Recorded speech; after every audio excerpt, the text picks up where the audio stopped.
یہی وجہ ہے کہ جب شام سے قید نبھا کے حسین کا یہ غیرت کا پروردگار بیٹا کربلا کے جنگل میں آیا تو لاشوں کے درمیان کھڑے ہو کر سجاد نے کہا اکبر برچی کھانا آسان ہے، قاسم لاش گھوڑوں کے سموں کے نیچے پامال کروانا آسان ہے، اصغر سوکھے ہوئے حلق پہ تیر کھانا آسان ہے، چچا غازی فرات پہ بازو کٹوانا آسان ہے، بابا حسین 13 ضربے کھانا بھی آسان ہے، ہر لاش ہلی، آواز نیزہ آسان، برچھی آسان، تیر آسان، پامالی آسان، سجاد مشکل کیا ہے؟ لاشوں کے درمیان گر کے کہتا ہے زینب جیسی ماں 9 گھنٹے شرابی کے دربار میں کھڑے کر، یہ صرف سجاد کا حوصلہ۔ کوئی شیعہ نہ سمجھے کہ شاید اسے لڑنا نہیں آتا تھا، غازی سے زیادہ بہادر تھا سجاد، عباس سے زیادہ بہادر تھا سجاد۔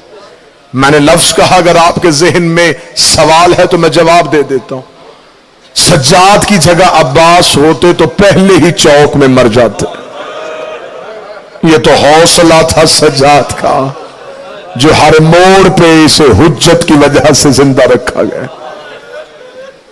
ہر موڑ پہ سجاد رو رو کے کہتا رہا ماں گھبرانا، تیرا سجاد تیرے ساتھ۔ اتنا رویا ہے یہ حسین کا بیٹا کہ 40 سال بیت گئے اور آنکھوں کا لہو بند نہ ہوا۔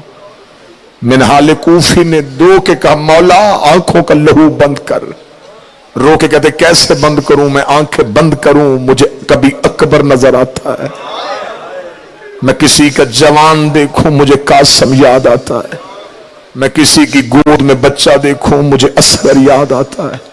اس نے کہا مولا اٹھئے نا، تھوڑی زحمت کیجئے، بازار میں آئیں، لوگ آپ کو ملیں، آپ کے ذہنوں سے کربلا نکلے۔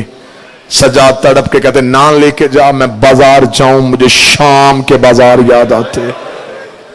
میرے حال نے ہاتھ پکڑا، مدینے کے بازار میں حسین کا بیٹا آیا، گلی میں اعلان ہو گیا سارے آؤ حسین کے بیٹے کے قدموں میں گرو۔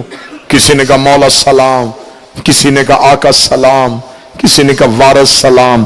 سجاد نے کسی کے سر پہ ہاتھ رکھا، اللہ تیری جوانی کو خیر کرے، اللہ تجھے ماں باپ کو نصیب کرے، دعائیں دیتے دیتے حسین کے بیٹا آگے بڑھا۔ یہ سامنے ایک قصاب کی دکان کھلی تھی، اس نے حسین کے بیٹے کو آتے دیکھا، اس نے جلدی سے وضو کیا، حسین کے بیٹے کے قدموں پہ ہاتھ رکھا، مولا میرا بھی سلام۔ مولا کی آواز ہے کون ہے تو؟ مولا آپ کا شیعہ ہوں۔ مدینے کیا کاروبار ہے تیرا؟ مولا یہ سامنے میری دکان ہے، میں گوشت بیچتا ہوں۔ اتنا کہنا تھا، سجاد وہیں کے وہیں رک گئے، رو کے کہتے مجھے بتا تجھے شریعت محمدی میں احکام ذبیحہ یاد ہے؟ جانور کو ذبح کیسے کیا جاتا ہے؟ اس نے سمجھا کہ شاید رسول کا بیٹا شریعت پوچھنے لگا۔ ہاں مولا مجھے یاد ہے۔ فرمایا مجھے سنا۔ اس نے کہا پہلی شرط ہے شریعت محمد میں جانور ذبح کرنے کی، جسے ذبح کرو اسے پہلے پانی پلاؤ۔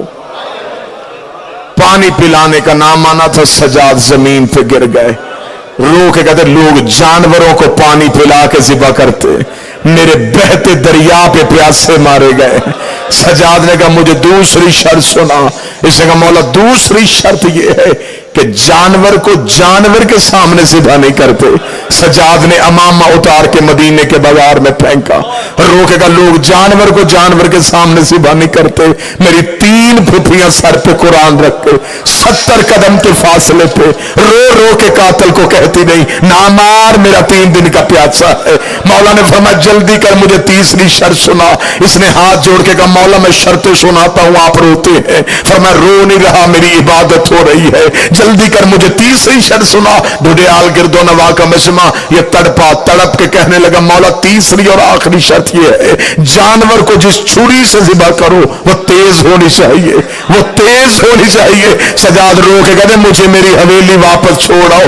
लोग जानवरों को तेज छुरी से ज़िबा करते हैं, मुझे मेरे बाबे के लहू की कसम है, जिस खंजर से मेरे बाबे को ज़िबा किया गया उसकी आवाज मेरी मां खेमे में सुनती, ना मेरी आंखों का खून बंद होगा, ना मैं बाबे की करबला को भूल सकूंगा। एक सतर और मुसीबत की, जितने रो पड़े एक एक आंसू की खैरात और आ जाए।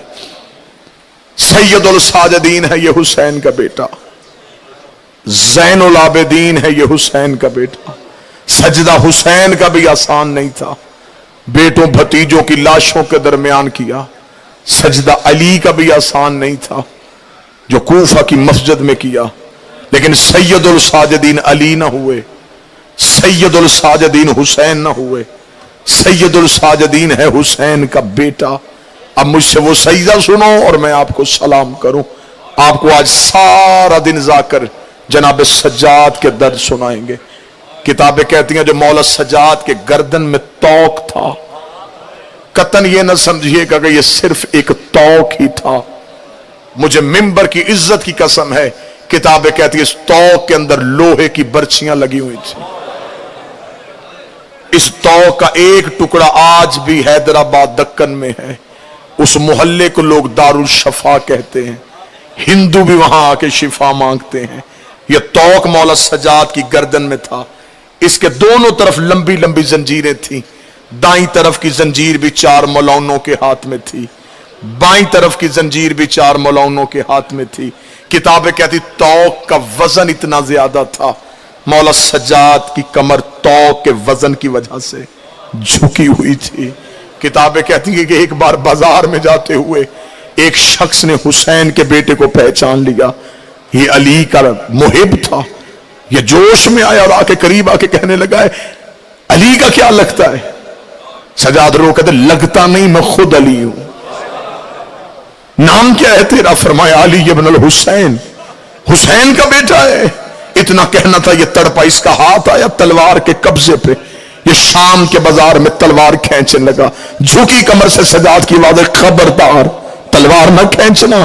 देख के कहने लगा मोहम्मद का बेटा तुझे कड़ियों में देखूं और मैं इन्हें कत्ल भी ना करूं। सजाद की आवाज, तलवार नियाम में रख, मेरे साथ मेरी मां आ रही है, मेरे साथ मेरी बहनें आ रही हैं। ऐसे ना हो कि तू जंग शुरू करे और बाजार में भगदड़ मच जाए, मेरे साथ सैयदादियां आ रही हैं। इसने कहा फिर हुसैन का बेटा मैं क़यामत वाले दिन बतूल को जवाब क्या दूंगा कि मैं जिंदा था और वक्त के इमाम की नुसरत भी ना कर सका। सजाद रो कहते नुसरत करना चाहता है? हाँ मौला नुसरत करना चाहता हूं। सजाद की आवाज है अपने सर से अमामा उतार। इसने अमामा उतारा, सजाद की आवाज है इसकी पट्टी बना। इसने अमामे की पट्टी बना के सजाद के सामने कहा अब क्या हुक्म है? सैयद की आंखों का लहू तेज हुआ, रो के आवाज आई मेरी पोस्ट के पीछे आ, मेरी गर्दन से तौक जाके ये कपड़ा गर्दन के ऊपर रख दे। जितनी देर तक ये कपड़ा रहे थोड़ी देर सजाद का चलना सा। सरकार बाकर रवायत करते मौला फरमाते जब मैंने अपने बाबे को गौसल दिया, मेरे बाबे की गर्दन में गोश्त मौजूद नहीं था। इतना वजनी तौक उठाया, बस मैं वो नमाज पढ़ूं और आपको सलाम करूं। इधर वाली जंजीरें इधर वाले मौलानों के हाथ में, उधर वाली जंजीर उधर मौलान के हाथ में। नमाजी चेहरे बैठे हैं, हमें परदेश में नमाज पढ़नी पड़ जाए, हम लोगों से पूछते हैं रुखे किबला कहां है। सज्जाद मुसलसल बाजार में सफर करते थे, सज्जाद ने एक भी नमाज न छोड़ी। जब नमाज का वक्त होता हुसैन का बेटा रकू में अल्लाह अकबर कहता, कोई उधर से धक्का देता, कोई इधर से धक्का देता। सज्जाद रुख किबला को ढूंढता, आवाज़ परवरदिगार आती हुसैन का बेटा तू काबा न ढूंढ, तू जिधर मुंह करेगा मैं अपने काबे को उधर फेर दूंगा। सज्जाद शाम के बाजार में एक नमाज पढ़ के मैं मिंबर छोड़ने लगा। मौला सज्जाद बाजार शाम में थे, काफिला रुक गया, क्योंकि सज्जाद की कमर के साथ ऊंटों की रस्सियां थी। जो ही सज्जाद रुकते थे पीछे ऊंट रुक जाते थे, जब ऊंट रुकते थे तो नेज़े रुक जाते थे, जब नेज़े रुकते थे तो काफिला रुक जाता था। बाजार शाम में कमीनों का काफिला आगे चला गया, सज्जाद का काफिला पीछे रुक गया। कोई सैयद बैठा हो ये सतर सुन के मुझे माफ कर देना। उमर इब्ने साद ने शेमर से पूछा, काफिला क्यों रुक गया है, कैदी क्यों नहीं चल रहे, नेज़े क्यों ठहर गए हैं? उसने कहा इसलिए रुक गए हैं, हुसैन का बेटा बाजार में नमाज पढ़ रहा है। ये बेगैरत दे के कहने लगा, अगर ये नमाज पढ़ते रहे तो हम ऐलान कैसे करेंगे कि हमने बागी मारा था? जैसे भी हो हुसैन के बेटे की नमाज खत्म करवा। इस मलाउन ने 2 सिपाहियों को भेजा, इन्होंने अपने घोड़ों को एड़ लगाई। ये वहां है जहां सज्जाद रुकू की हालत में था।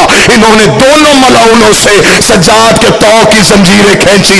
एक मलाउन ने उधर वाले घोड़े में जंजीर पकड़ी, दूसरे मलाउन ने इधर वाले घोड़े में जंजीर पकड़ी। इन्होंने जो ही घोड़े को एड़ लगाई, बरसियां सज्जाद की गर्दन के अंदर गई। हुसैन का बेटा जमीन पे गिरा, घोड़ों ने दौड़ना शुरू किया। सज्जाद बाजार में कह रहा था, सुभान रब्बियल आला, सुभान रब्बियल